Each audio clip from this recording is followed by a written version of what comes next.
What's up, everybody? It's Finance DJ, and today I brought a lovely guest on for the show, my lovely girlfriend, Hi Laura. guys. So today we're going to be talking about our biggest financial mistakes while we were in college from 18 to 21. Would you like to start? Sure.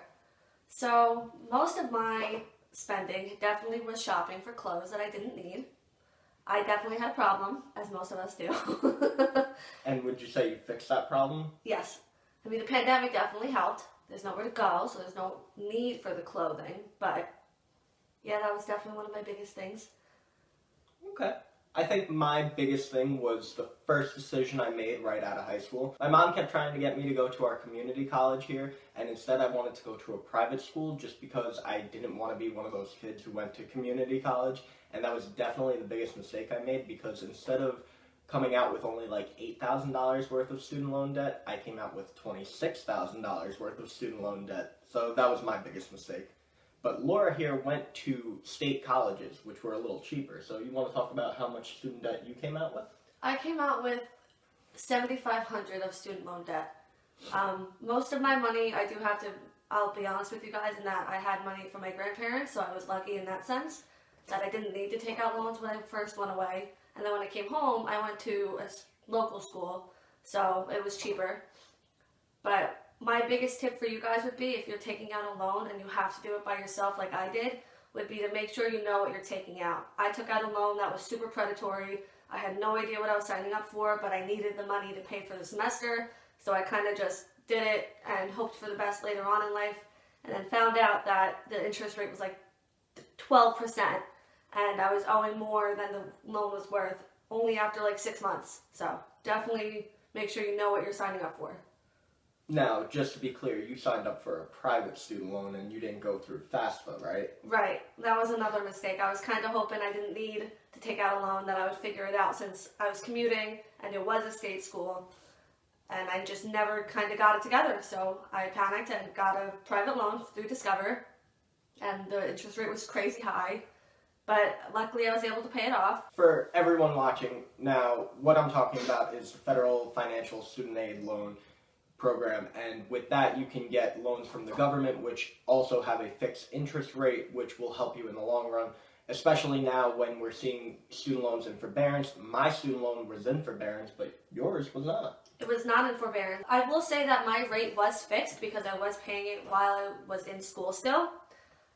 It didn't seem to matter though, because I was paying double the minimum and it still went up about $2,000. So definitely just make sure you know what your interest rate is and make sure you're prepared that it's going to go up. And if you're not planning on bulk paying it off, you're kind of going to be stuck with it.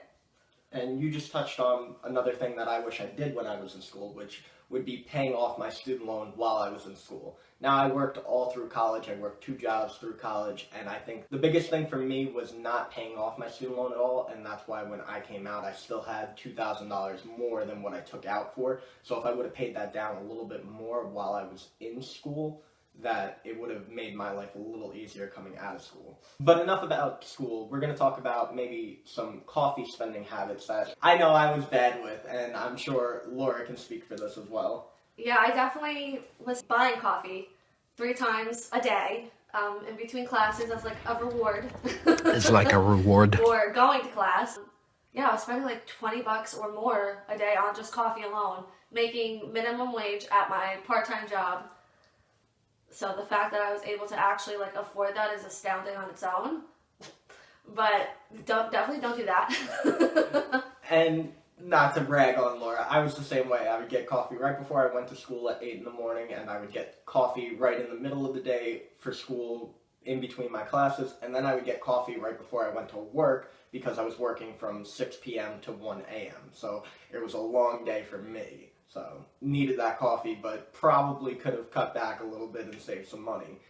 Yeah, at that point, I think if we were that exhausted, we should have altered our sleeping habits, maybe gone to like a doctor or something for help. You know, caffeine is a really big issue for people. I deal with it every day. I have to have at least 2 or 3 cups in order to just function. So if you feel like you're depending on it that much, definitely go to the medical route and see if there's something that your doctor could do. Maybe take more vitamins. I don't really know. Anything to stop that $20 a day for just coffee. Now, you said you're still drinking 3 cups of coffee a day. Are you buying Starbucks every time? No, I am not. I make it at home in the morning, like a double mug, and then I make it at work, which we have a Keurig. I'm not buying it twice a day. Wonderful. Now, the next thing I want to talk about are credit cards. Yeah, as a disclaimer, so before I took out the $7,500 loan, I had a payment before that, and I put it all on my credit card because I didn't have the money for it. Don't do that if you can help it, because that's what killed me with my credit card debt. It was the only reason why I was in debt. Otherwise, I was just using it for gas, maybe shopping, but I was always able to just pay it off in full when the due date came. But once you have a big payment like $2,500, you know, I didn't have that at 18, 19 years old. So, yeah, don't do that. And to add to that, credit cards generally range from 18 to 21% APR, meaning you're collecting 18 to 21% on that interest. So that's accruing more interest than you're willing to pay off in the minimum. So, I have a question. okay. What's APR? APR just means the annual interest rate. Got it. For me, credit cards were just a way to continue my amount of money I had, which were terrible ideas. I bought my mattress with my credit card. I paid for a college class with my credit card. And, you know, I put random spending on when I didn't have enough in my bank account to cover going out. So definitely all bad things to do. Aside from the college class, if you literally cannot find another way to pay for college and you put it on a credit card, you just got to make sure that you're paying it off and you're making sure that you're paying down more of that principal rather than accruing more interest. School is essential, and I encourage everyone to go to school, especially if you know what you want to do. I'm not saying go to school for a major that you have no idea what it is and you're just wasting money. But if you know what you want to do and you have to take these classes to succeed in your life, then you should do that. So the next thing we're going to talk about is some things that Laura learned during the pandemic and some things that I learned in the past year as well. My first question for you is, do you think financial literacy should be taught in schools? 110%. I mean, I had no idea what I was spending my money on. I didn't really understand that you could pay off your debt. I kind of just thought it was something you had to live with. I grew up low-income house, so I didn't really, my parents didn't know what they were spending their money on, so they couldn't teach me proper budgeting skills. So it just spiraled into me feeling like I was lost and I had no idea what I was doing. But I do have to say the pandemic helped me at least take time to learn it. There wasn't really anything to do. There wasn't anything to spend my money on, so I had time to at least focus on what I actually needed rather than things that I wanted. Not to say that you shouldn't spend your money on things you want, but you definitely don't need to be spending $20 a day on coffee or shopping like I was, like every week, maybe twice a week for clothes that I didn't need, you know? You say you don't do shopping for clothes anymore. Do you just realize that you're never going to wear all your clothes, or you can rotate them out enough that people don't notice that you're wearing the same stuff? It's definitely a little bit of both. There's not so much to do, so I don't need as many clothes, and I definitely used to care more about what people thought I was wearing, which it still matters. Even professionally speaking, it definitely matters a little bit, but most people don't care if you wear the same thing, you know, in the same month. If you have enough basics, definitely you can rotate it a lot easier. You can make things a little different with different accessories, so I've definitely learned on that. Going back to financial literacy, though, what would you say is the biggest thing you've learned from me in the past year? The biggest thing I learned was how to actually budget. Taking account for what I'm actually spending my money on. I used to just impulse shop all the time and then be confused as to why I had no money and why I couldn't save. But now I know what I'm spending my money on, what it's going to. Even if I do impulse buy occasionally, like I do like to buy my books, it's easier to keep track of once you know what you're doing. I think next week we'll be reacting to what Laura spent in the month of January, so comment down below if you'd like that idea. She'll be back on next week. Oh God. Okay. So now, while we're talking about all this financial literacy and everything, I want everyone to know at home that we are not rich by any means. We work a pretty average job. So if you want to talk about maybe how much you make a year, or if you're comfortable with that, or... Sure. So I got a job straight out of college in my field. So I make about $37,000 a year at my job, which where we are is definitely not enough for rent or a mortgage or anything like that. And to add on that, I know I mentioned the house last week in the video. Unfortunately, our offer was rejected. We went $5,000 above the asking price, but I guess someone beat us to the punch. So we're going to continue to look for that diamond in the rough, but we both know that we need to find the proper thing that makes it work for us. So we'll keep you updated on our journey of looking for a house and continue to update you guys. So with you making only $37,000, do you feel you still have discretionary income to do things that you want to do while still covering all your essentials, even though you don't pay for a mortgage or rent right now? Mostly. I think the pandemic makes it harder to wrap your head around that because there's not a lot to spend on, if that makes sense. So there's not really anything to use my discretionary money for, but just putting it into our savings or into my personal savings. I started school again, so I'm doing that. It's hard to tell, I'll be honest with you guys. With the pandemic closing most things down, there's really nothing to discretionary spend on. Now, before we go any further, she mentioned she's back in school. Are you taking out loans for that again? I am not. My job pays for some of it, and then I pay at a discounted rate, and then I'm going to get reimbursed at the end of my semester. So I got lucky with that.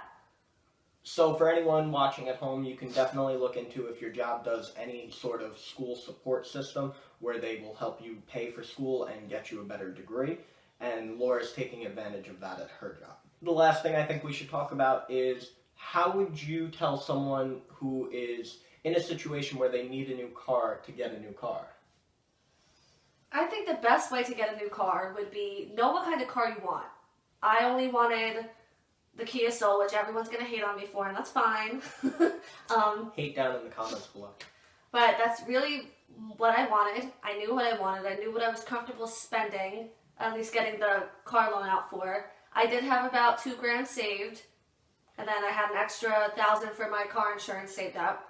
So it kind of just worked out where you plan on how you're going to do your car insurance, if it's going to be monthly or in bulk. I chose to do in bulk. And how much you're willing to pay a month. Usually at car dealerships, you can get the monthly payment lower.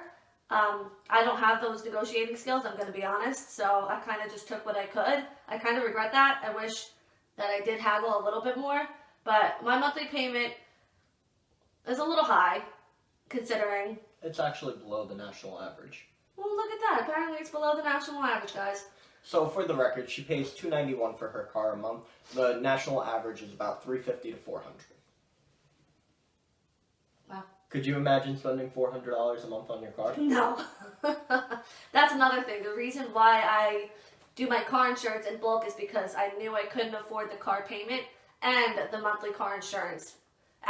Together it would have been $500 or so a month, and that's just not something I was comfortable trying to do, especially at the job I was at before. I was making a little less.